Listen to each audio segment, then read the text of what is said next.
My name is Frank Rhodes, and I'm here today because I want to protect one of our most iconic American brands, Chrysler. Yep, Frank B. Rhodes Jr., the great-grandson of Walter P. Chrysler, has written a letter, done a video, and made I would say, an informal overture to Stellantis, Carlos Tavares, to purchase back Dodge and Chrysler due to all the mismanagement and horrible leadership from Carlos Tavares in destroying both of those brands, leaving Chrysler with nothing more than a minivan and Dodge with a Hornet and a Dodge Charger EV that is slower than a Tesla, slower than a Hyundai, even with the stage kits, and a twin-turbo i6 that is not coming out till most likely late 2025. So that thing's not even close, meaning they won't see any revenue from that thing until late 2025. Potentially, the way they put things off, which they've already put off the EV, which was supposed to be out, 2 months ago, that we might not even see that thing till 2026. Anybody who's starting to believe what Stellantis says, I got a bridge to sell you, because nothing they say seems to come true or make sense or be logical in any way, shape, or form. But anyways, yes, this overture is made. But if you read the article on Mopar Insider, it's a great article, and the video is great. This is a picture of my great-grandfather, Walter P. Chrysler, in 1925, a letter signed to my grandmother, Bernice.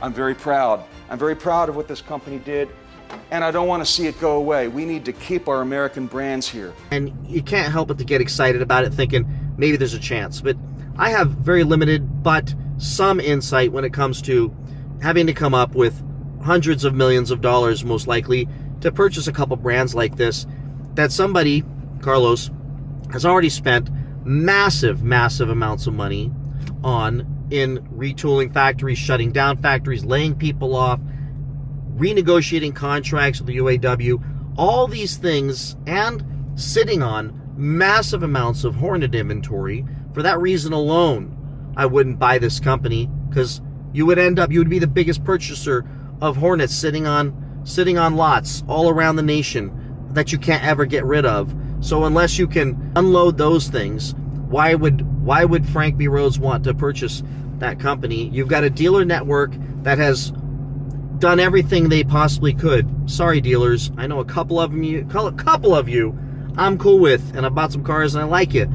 But so many of you have tarnished the brand so much that to go and purchase a company with a dealer network that is, it's just destroyed the customer experience, destroyed pricing completely, destroyed integrity, destroyed any level of trust that we possibly had, piggybacked on by Dodge Garage and the stupid horsepower locator and the silver bullet thing, which is another scam on how to screw people out of more money. Why would you buy that? I mean, look, Frank, here's the deal. Just a thought I have is, one, I don't think anybody's showing up with a whole bunch of money to buy that disaster. They're not, because what we all know is, if we really believe he's destroying that company, then it's just a matter of time before he destroys that company. In which case, you would not have to spend hundreds of millions of dollars, because Carlos is going to put a premium on it, especially if somebody says, hey, I want to buy it.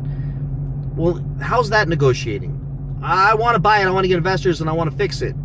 Okay, Carlos could just go and hire Mr. Rhodes and say, okay, you go fix it, and then get all the upside. Why would he sell it? And how much money would he want? And how would he deal with the waterfall effect of how that would affect all the other brands? How would that affect Jeep and Ram? These are all kind of inbred brands. They're stuck together. They're sharing parts. Hell, when you jump into a Maserati, you've got the same stupid Uconnect screen that's in the old Dodge Darts. So I love what I love what Frank Rhodes is saying. I love that his ideas are perfect. Hybrid technology, starter cars, cheap cars, a whole breadth of vehicles. That way Chrysler can be that brand where you had cars like the 300 and you had other smaller cars and starter cars and cars that got people into the brand and had them climb and ascend through up into the nicer, more expensive cars. I mean, this is common sense at any company, is you want to get something affordable and then lead them up to the more expensive stuff. With Carlos, it's just, here's all the super expensive stuff and overpay for it. Even the Hornets under Dodge are way too expensive for what you get. It makes zero sense. Those things should be $25,000, $26,000 at the most, with incentives on top of that, because nobody wants that stupid little thing, and nobody wants to have to deal with the problems associated with them. So unfortunately, I think the only strategy here, as much as I love that he put this in writing and he's going to get lots of pats on the back, and I'm going to give him one right now. Great job. Love the letter. I wish you were in charge. I just don't see investors showing up with enough money. And why would you put that out there right now, knowing that you don't even have a price talked about with Tavares? Now, if he had said quietly, I'm Carlos Tavares, I want to meet with you to have a conversation. Now, I don't think he would put it in a letter. I think he'd figure out how to have that meeting, or get a meeting with somebody in that company to make an overture and see if there's even an appetite for selling those things. Because what I believe, and I could be wrong, but I believe we're dealing with, and this is just my opinion, a narcissist. A narcissist, and look up the definition. And if you've ever worked with one or known anybody who was one, it looks like this situation where nobody can tell this man anything, because he knows it all, because he is right, because his plan is the right plan, and anybody who comes up with anything that goes against his plan ends up getting sent away and disappears, rapidly retired by their decision. Hi, Tim. I'm going to keep saying that. Because if you were looking for money to make an overture to buy a couple brands, first you would need to know that Carlos is in enough pain to where he might be willing to do it. I don't think he is. I think he had a tough earnings call. He took a drop in his stock price, and it's already showing recovery.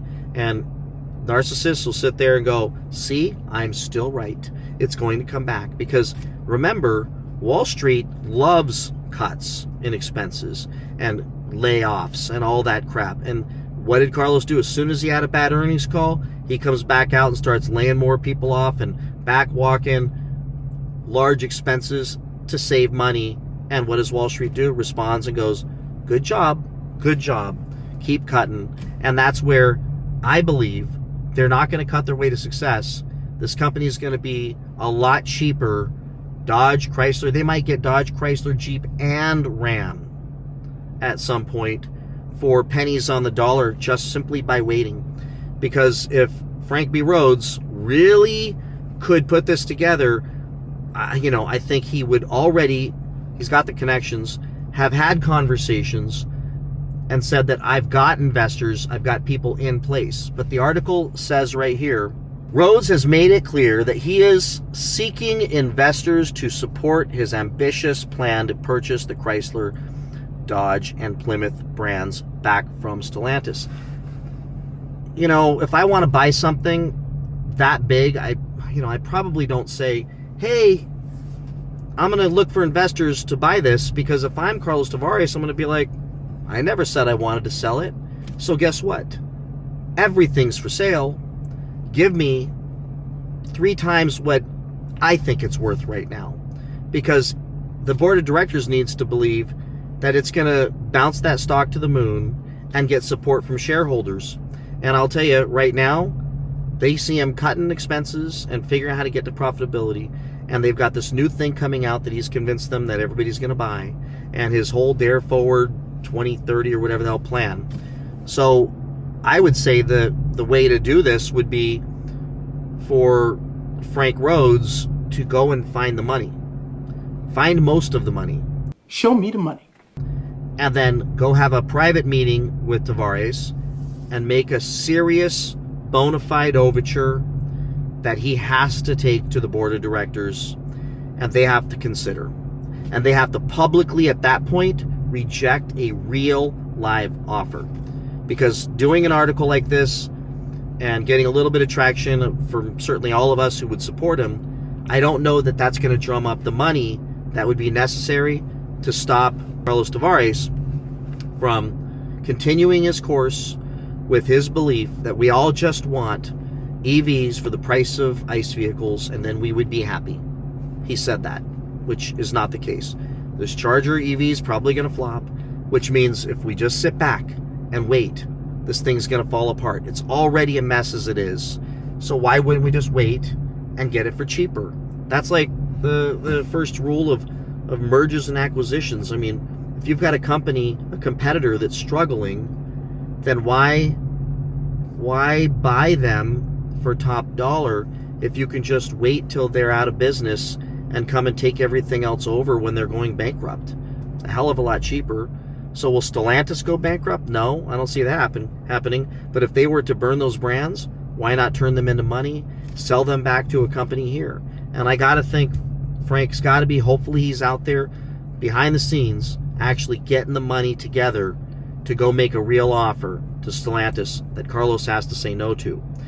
Or at the very least, they know that is on the table, and as they launch this EV and it flops and nobody buys it and they end up with dealer network stuffed with cars that nobody's buying, that maybe they pick up the phone and go, all right, I think maybe we're good. Maybe we'll sell it to you. But you got to take these 10,000 friggin' Hornets too. And then the deal dies on the table. I honestly think, who the hell would want all those unsold cars? And that just nasty dealer network. I mean, think about this. I mean, how do they get out of that? I think part of the sale, Tavares would say, you got to take all these franchise agreements too, with all these clowns that like to rip people off and do people dirty. And by the way, figure that one out too.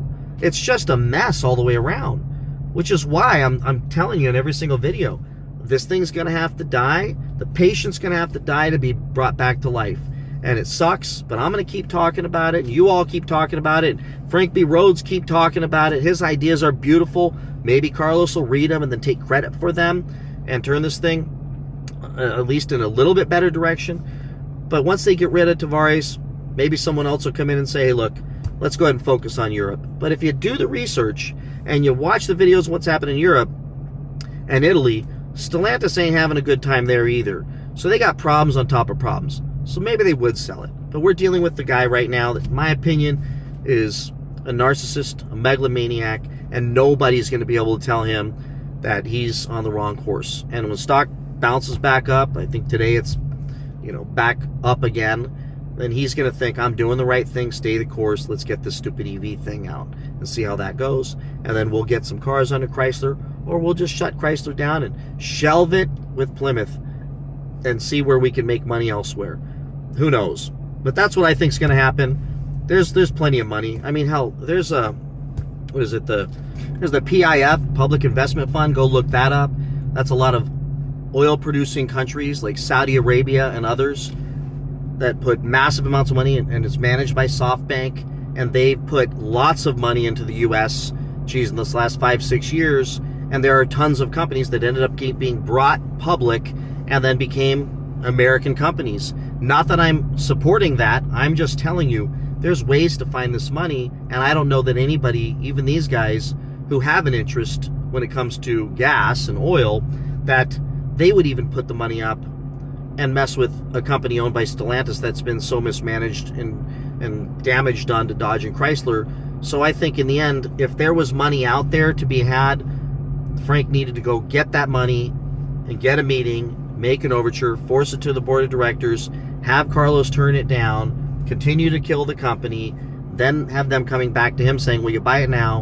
And then Frank say, we've still got the money, but now we're going to pay you half for that thing. That's the great American story. And I think that could happen down the road, but I don't think a bunch of investors are going to just show up and say, yeah, we're going to give you, $500 million to go figure this thing. It's not going to happen, because they couldn't make the money back. They couldn't rebuild the company fast enough to make the money back. So it would have to be such a massive amount of money, and Carlos, I don't think, would even consider it or take it. So I think we wait and let them just destroy this company, and I'm not going to buy the EV thing, and I don't think any of you are, and we'll see how many of those get bought. It might be like the Hornet. When you see a Hornet, you're shocked. You're shocked, and I don't know about you all, but I pull up alongside them just to see just to see what an idiot looks like who bought that car. I'm sorry, folks, if you drive one. But I mean, we all go to try to see, like, they got somebody to buy it. Unbelievable. I think that's how we're going to feel about this Scat Pack and RT EV thing that gets beat by Teslas and Hyundais and stuff. We're going to be, like, rushing to get alongside of them and look and see, like, how did they talk you into that for $80,000? Like, oh my God, who, like, they found somebody.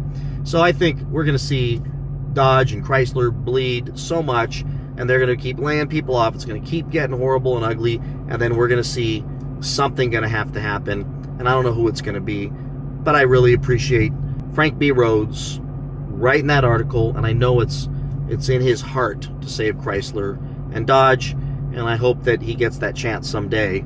I just worry that this is too soon. Carlos thinks he's got this, which is hilarious. All right, everybody, please like, subscribe, comment. Let me know what you think in the comments below, and I'll see you in the next one. Bye-bye. My vision is to save Chrysler, the brand that my great-grandfather founded in 1925.